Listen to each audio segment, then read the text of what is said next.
I'm going to read a quote from the lecture to get us started, but I'm going to give you an outline first.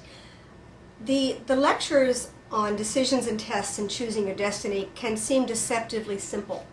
And by that I mean that I don't feel that they're quite as convoluted and complex as some of the lectures on psychology, on wounding, on childhood traumas, and shame, and a lot of other things are. But I use the words deceptively simple because it's not easy to really get sometimes what the guide is talking about. So in the little place they give me to talk about the conference, I mentioned that the guide started off talking about, I want to call it a general spirituality. By that I mean he talked about what it was like to be in spirit, how we came, a much, much larger picture than only human situations. And then I find it somewhat humorous that about lecture 25 or so, he said, we need to talk about problems. We need to work with you on your issues. This isn't proceeding the way we think it should. And so the tone and tenor of the lectures changed from that point. And they mostly concerned a lot of the psychological, it's not psychology, but it can sound like it, issues that humans face for the next almost 200 lectures. And then the last lectures turn back, and they talk about a much gentler, softer, more spiritual aspect of the same concepts. And part of that was because Ava had had a battle with cancer twice, and she finally succumbed to it in 1979. And it feels to me as if the last lectures were almost personal to her, supportive to her in terms of talking about spirit and acceptance and a larger picture. So there's a little bit of structure to the lectures. So this one was delivered in March of 57, sorry. And so the quote I want to read is the beginning quote, and it says, "Most human beings, as a matter of fact, do not understand life on earth. They cannot comprehend its meaning and purpose because they can only see what they can behold with their physical eyes, and cannot yet bring their spiritual eye into focus. Therefore, everything seems meaningless. Their sorrows, their trials, their loneliness.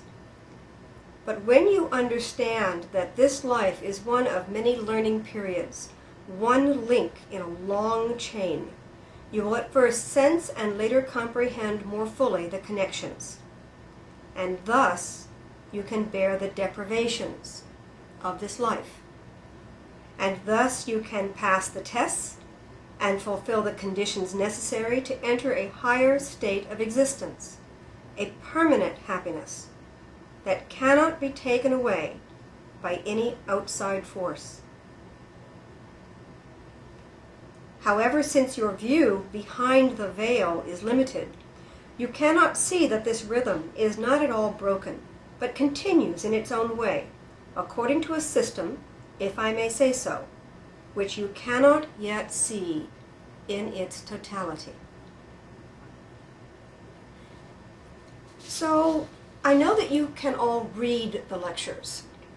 So I tend to go beyond the lectures and bring in other elements of literature and story and parable and situations to broaden an understanding of the lectures rather than looking sentence by sentence, what does this mean? And what I believe a lot of people have a problem with when they are dealing sometimes with these lectures in particular is that without realizing it, they are living so strongly within the paradigm of being human. Best thing I can give you as an analogy is you're a goldfish swimming in water, and it's not easy to tell you what water is. So if we take you out of water, you get distressed, so we have to put you back in the water.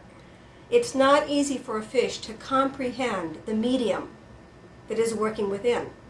And it is certainly not easy for a goldfish to see beyond the bowl.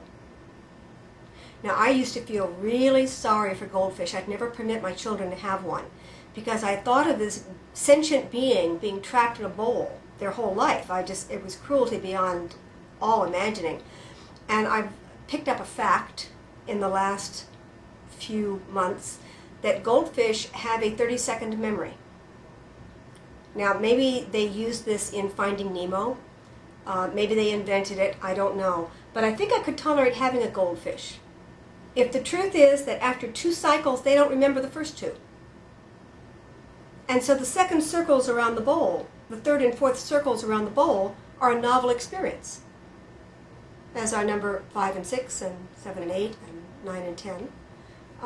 But I'm not a goldfish, so I was projecting onto this sentient being, I call it a sentient being, my desire for entertainment. So that's a downward example. Another downward example is thinking that dogs and cats anticipate the future. Now, they do to some limited extent, but they don't read the newspapers and they don't know how hard it's going to be to have money to go to the movies next week. So there's a limit to what an animal can comprehend and interpret and analyze and come up with an answer with.